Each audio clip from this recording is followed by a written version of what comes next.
We are back for another year of the best slate of the season, and that is Thanksgiving, the 3-game slate with the food, the football, and the family. And you know it's a big slate when there's $1 million to first place on DraftKings, so let's get into everything you need to know, the best plays for this slate. And we'll begin at the quarterback position, where it's a nice price range here. There's nobody standing out too much as really expensive or super cheap. Like Dak comes in as the highest price guy at $6,800. Makes sense when you have a great team, total 29.5 points, and the way Dak has been playing. Over the last month to 6 weeks, he's starting to work his way into the MVP race. And look, you might be saying he's 11-point favorite. They're not going to throw a lot. Well, you could have said the same thing 2 weeks ago when they were 10-point favorites against the Giants, and Dak went for over 400 yards and 5 total touchdowns. And now they face a Commanders team where if you start to look at the pass attempts, 44, 35. This past week, he threw 38 times. So he's throwing 35 plus times a week, no matter how much of a favorite they are or are not, and they're facing the Commanders, which is advantageous because Washington this season allows the most fantasy points per game to quarterbacks. They're allowing their nearly 3,000 yards as the second most this season, and their 24 touchdown passes is the most. So this is a really beneficial spot at home on Thanksgiving for Dak Prescott and the Cowboys. So I'm a fan of Dak Prescott in this matchup, but I also like the guy on the other side of this one. And that would be Sam Howell, because look, he's 6,200, a little cheaper, and he's on the other side, so he's an 11-point underdog. And this guy is already setting the record for most pass attempts in a season. Right now, he's averaging over 40 attempts per game, and you could expect as an 11-point underdog, that should continue. And that trend of a lot of passes continued this past game where he had 45 attempts. They were supposed to be 10-point favorites and blow them out and not throw a lot. Well, they got down and they still threw the ball. And now if you date this back to week 4 when he throws 41 times against the Eagles, look at his attempts, 51. Then there's 23. That's the outlier because 42, 52, 45,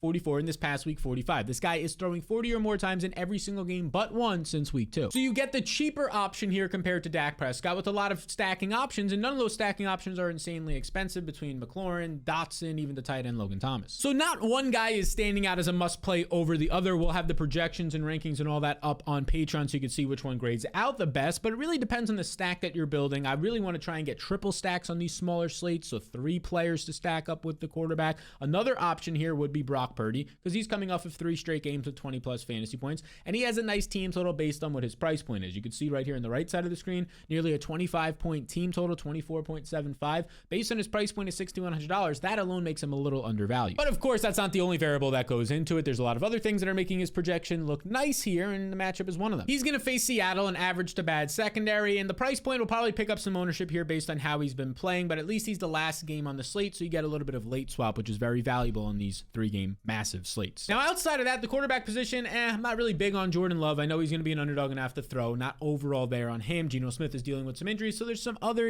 shady spots. Early on, it's that Dallas game, both quarterbacks standing out the most depending on your stack. Now let's move to the running back position, where of course Christian McCaffrey is going to have to be in play because of, according to Ian Hardest of Fantasy Life, McCaffrey now has 100 plus total yards or a touchdown in his last 50.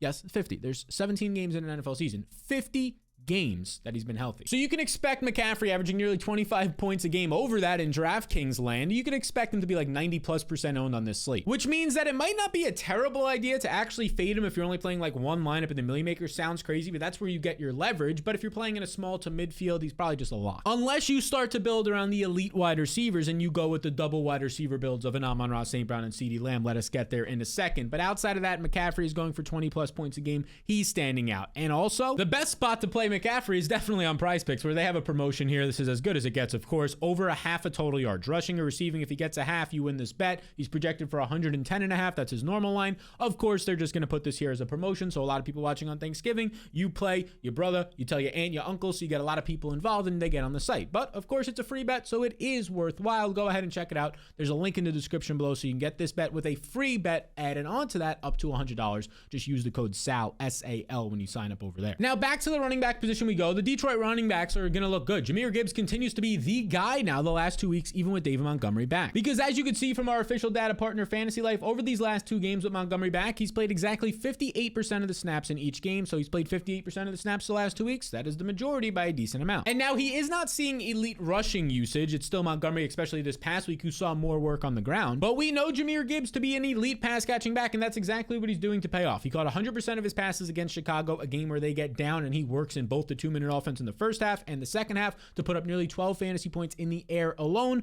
No matter what you do on the ground after that, just 8 carries, 36 yards, but he found the end zone. It's going to make it a nice week when you have that type of floor and ceiling in the receiving department. And now he's taking on a Packers defense that has been brutal the last 6 weeks against the run. 2 weeks ago, the Steelers running backs Najee Harris and Jaylen Warren both go for over 6 yards per carry, and this past week, Austin Eckler did the same. So yeah, I feel pretty good about the elite efficiency, 6 yards per touch this year, Jahmyr Gibbs having a nice day against Green Bay. But do you prefer him or David Montgomery? Montgomery, whose snaps increased to 41% in week 11, saw more work on the ground and overall saw a nice touch count. You can see here, 14 total touches for 98 yards, remained highly efficient, finds the end zone here against Chicago, and now he gets just as good of a matchup. By the way, earlier this season, he faced this Packers team. And let me remind you, on Thursday Night Football that week, he dominated them for 3 touchdowns, over 100 total yards. He goes for 37 fantasy points. Of course, that'd be great if he does that on this slate. It's an instant lock. You got to have him in your lineups, but I do think there's some merit to his style of running paying off against this Packers team. So early on right now, based on where ownership is coming in, I'm leaning David Montgomery over Gibbs, but you could actually play both of them if you wanted to. Now, speaking of the Packers, their running back Aaron Jones is going to miss some time, it seems like, with a knee injury as of this recording. So AJ Dillon at $5,400 is the next man up. And he didn't do much when Aaron Jones left the game. He was the primary back because both Aaron Jones and the third string Emmanuel Wilson had to leave. Look at this. He gets 18 touches. That's good to see. The touch count is good, but only 29 yards on the ground. The 4 receptions is nice to see, but overall, he hasn't been all that efficient this year, despite the good matchup last week. And now this week is anything but a good matchup. It's the complete opposite of his matchup last week against the Chargers, a game where Bosa didn't play. He got hurt because he's facing the Lions' number 2 run defense. They allow the 4th fewest yards per game to opposing running backs, so that's not good. You already have an inefficient running back now going up against a team that does not allow efficiency. But the one thing that Dillon has going for him, this is a small slate. He'll probably be lower owned because of another player around him. We'll talk about that guy in a second. And he is averaging 18 touches per game without Aaron Jones, and the Packers just have nobody left. Now, the other guy worth mentioning is Zach Charbonnet, who's $5,300. And this rookie is somebody who's been excited when he gets touches this year. And now the reason why he is in play is because of this right here. Kenneth Walker sustained an oblique injury that Pete Carroll, who normally says the injuries aren't major, he actually said that this is a legit injury. It's serious, which is rare. And if that's the case, we probably should listen and believe him. On a short week, it doesn't seem like Walker will suit up as of now. And this is important because it means the second-round rookie should be in line to start, and he's been great this year. The 4th most efficient running back on the ground, complete opposite of AJ Dillon, and he's 12th in yards per touch, very similar to a guy like Jahmyr Gibbs, averaging 5.6 yards per touch this year. Now, the problem for Zach Charbonnet is he's going to be a major underdog. He might not even have his starting quarterback out there, and he's facing the 49ers, who are a top 5 defensive line, and they limit running backs to the 2nd fewest yards in the league. So none of that is good, but at least he has pass-catching chops. You can see right here, his final 2 years of college, 24 and 37 receptions. In college, if you have a 20-catch season for a running back, that's great. 30 is fantastic. He had nearly 40. So at a cheaper price point, this could pay off for you. You might get Drew Lock in there checking it down a decent amount, and you get a 4 or 5 catch game for Charbonnet at the price tag. Basically, whichever one of these running backs comes in lower owned between Zach Charbonnet and AJ Dillon, I want to go to. I prefer AJ Dillon, but we have to see where the ownership comes in later in the week on Patreon. You can check it out and follow it, link down below. Now, one final running back who is standing out to me. Now, I know Tony Pollard's on this slate. That's fine. I prefer Jahmyr Gibbs or Montgomery. I think Pollard maybe gets a little bit lost in there, but he had a nice week last week. We get the injured running backs in Kenneth Walker and Aaron Jones, so it kind of hollows out that middle range between, let's say, a David Montgomery and the rest of these guys. But Brian Robinson is hiding there at $5,900, and the reason I bring him up is because his role has been changing with Antonio Gibson now. Robinson is coming off of back-to-back season highs in targets, and last week his role actually changed. He ran nearly 70% of the routes instead of normally like 30% for the Commanders. He was out there as a 3-down back, and this paid off for a season high 9 targets. And because of these targets, look at this. I mean, they're passing so much. It's checking down from Sam Howell. It's downfield. He's throwing everywhere, Sam Howell, right now. 7 catches on 9 targets is elite. It doesn't matter what he does on the ground. Now, he sees 17 carries, doesn't find the end zone, but because of that passing game work,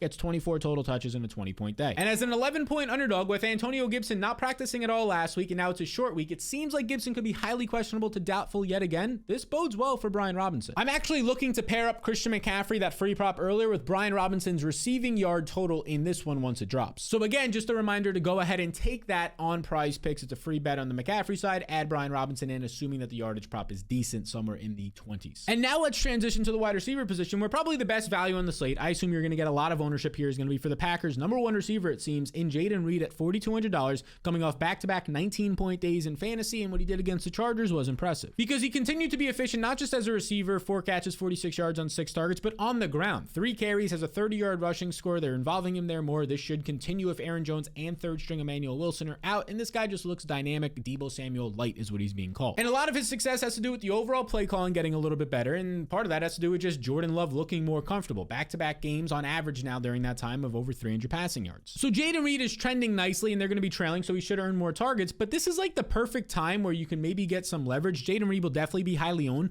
but in this same price range as his own teammate, Christian Watson, who has been struggling but found the end zone last week at 4,300. If you're talking large field GPPs trying to win a milli maker, pivoting off of a highly owned Jaden Reed for a low owned Christian Watson could be a very interesting move on Thanksgiving Day. Now, of course, you're not going to know who the leverages are, the guys who are lower owned than they should be, and the guys who are bad plays, higher owned than they should be without a specific tool. Now, you don't need to use my tool, but I do have the DFS Blueprint over on my Patreon. It includes all of that, best values, best plays, ownership, rankings, projections, everything you need for an optimizer as well, everything you need to kind of set yourself up the best to win. Look, I'm not going to sit here and say this will guarantee you're a milli maker. There's a lot of luck that goes into that, but this is going to improve your play and get you in the right direction to start winning more consistently. So you can go ahead and you can join the thousands of people who are already members of the DFS Blueprint. You just scan the QR code on the screen or click the link in the description below. All right, now let's talk about these cheap punt values. And we were talking about the Packers. Dontavian Wicks is interesting if he is healthy because he was playing 50% of the snaps in week 9 and week 10, but then week 11 he got a head injury and he had to leave early. But despite leaving early with that injury, he still acquired 5 targets in this game. He goes for 3 catches, 91 yards. He had a near miss on a touchdown also in this one. And yes, it was a fantastic matchup, but this is a middle to late round rookie and he looks good out there. In terms of his size and his speed, he profiles out as a slightly bigger Marvin Mims. You might have heard the name, the Denver Broncos second round wide receiver. Same thing.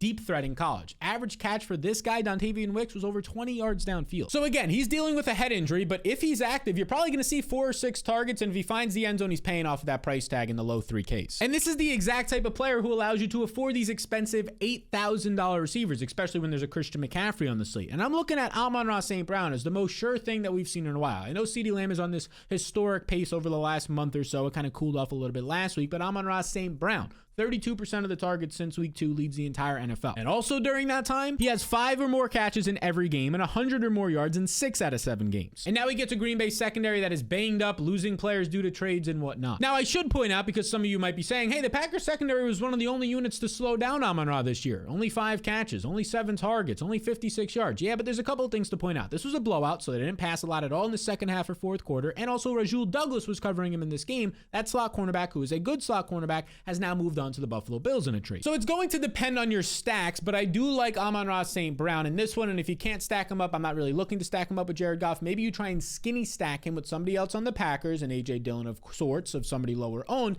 and then you move on to a different game for a full stack. Now, the wide receivers in the game that's maybe the most appealing to stack from a quarterback standpoint, that's the Cowboys and the Washington Commanders. All these guys are in play. Like, obviously, CeeDee Lamb's up top. It depends on how you can get to him if you want to prioritize him in your stack over a McCaffrey. But Terry McLaurin, Jahan Dotson, these guys are cheap. Now, Dotson has struggled with Curtis Samuel back, and then what do you know? Curtis Samuel gets thrown out last week, and Dotson finds the end zone. Terry McLaurin has been consistent, 7 to 9 targets a game, but not finding the end zone. All these guys are in play, and the same can be said for the Dallas side of the ball. Brandon Cooks comes right back into action, should be a little bit lower owned based on where he's priced and the guys around him and how he's performed last week at least. But then also Jalen Turbot's a sneaky, if there's no Dontavian Wicks, a sneaky dart throw. 5 targets in 3 straight games for the second-year player. He'll be involved in this game in a nice matchup. The Commanders allow the second most points to wide receivers. Now, it would not be fair if I did not bring up Deebo Samuel, because early on, and of course this can change as the week goes on and more content drops and we get some more news and information, but early on Deebo Samuel is looking like one of the better leverage plays on the slate. After scoring just 9 fantasy points last week, he hasn't had a big game. He's had just 1 decent game since week 3. You're getting George Kittle dominating the last 3 weeks, McCaffrey week in and week out doing well, and Brandon Ayuk coming off of a big game. Deebo Samuel's sort of forgotten here and coming in lower owned than he should. On just a 3-game slate, I do think that Deebo Samuel stands out, especially in that last game of the day where you can have some information in late swap if you have to. Your team's already doing good. Well, go to a guy who's maybe a little bit higher owned. But outside of that, I like Deebo Samuel's leverage. And Deebo Samuel finds himself in this price range that is highly appealing. Look at this 6K range right here. Tyler Lockett, DK Metcalf, and then also Deebo Samuel right there at 5,900. These guys are all kind of being, it's this forgotten range, you can say. People are going up and bottom, anchoring. They're going to the top or the bottom right now early on for ownership. I think DK Metcalf is great. Coming off of a 20-point day, you can see that performance right here. 5 catches on 9 targets, finds the end zone against the Rams. This was a nice matchup, but the 49ers is a sneaky good matchup for outside receivers. They give up explosive plays of 20-plus yards at a top 10 rate. And that happened last week. They gave it up to a rookie who's really hasn't done much this year on the Tampa Bay Bucks and Raheem Jarrett, and they also gave up a team-high 12 targets to Mike Evans, who was just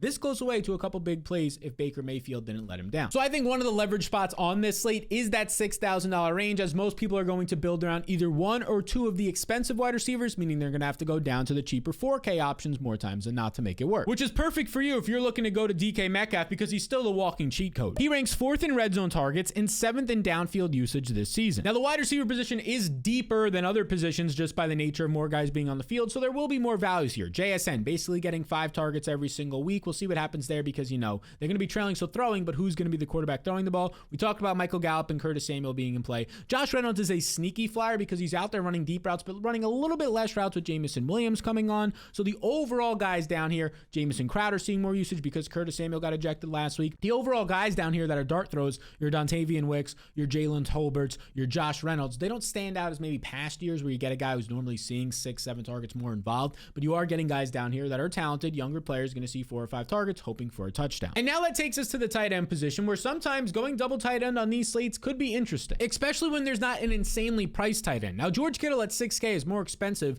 by far, outside of Sam Laporta, $2,000 more than any other tight end. It might be hard to get to him because of the other positions top end players, but Kittle, rightfully so, is where he's priced. 20 plus points in 3 straight days, and he's actually seeing more volume, 11 and 9 targets in 2 out of the last 3 weeks. Now, a lot of people naturally will punt the tight end position, especially when most of the guys on this slate are cheap. Outside of the top 2 guys, the other 4 options, other 3 starting options are viable when you're looking at Dallas with Jake Ferguson, you're looking at Logan Thomas and Luke Musgrave. I don't think Kittle will be as highly owned, but it's hard to get there even for me. Just know he will be leveraged. Now, I personally think Jake Ferguson is leveraged because people are definitely going to go down to Logan Thomas at 3,500 because he keeps seeing volume, but Ferguson, coming off of a bad week though, gets himself in a bounce back matchup with the highest team total on the slate. And here's the thing, he didn't have a touchdown or didn't have a lot of volume, but check this out. According to Fantasy Life, again, our official data partner, he ran 83% of the routes. 83% of the routes was his 3rd most on the year. You could see 89% and 85% in weeks 8 and week 9. So he's still seeing elite usage. If he continues this usage, he's going to score. And this week might be the best week to do that because he's taking on a Commanders secondary that has just been brutal so far this season. I mean, we saw what Tommy DeVito literally did to them just a week ago. Like, they made him actually look like a really good NFL quarterback. And not only that, but they allow the 2nd most touchdowns to tight ends. Now, I mentioned Logan Thomas, and I do think he is going to be the highest owned tight end on the slate, at least right now, because his price point is fair. He's seeing like 7, 8, 9 targets games because of how much this team is throwing, and he's in the environment that people will want to stack up in Dallas and Washington. Look, I can't blame you. He has 8 red zone targets on the year. That's top 10, so there's some upside there. And he has 5 or more targets in 5 straight games. That's tough at the tight end position to trust, and he's at least been volume-wise trustworthy. So it really comes down to how you build your overall lineup. There's no terrible tight end that I'm seeing here. It depends on what your overall lineup looks like and what it keeps you or allows you to get by playing these guys. The other guy to call out here is Sam Laporta. Now, I know Luke Musgrave's here coming off a 6-target game.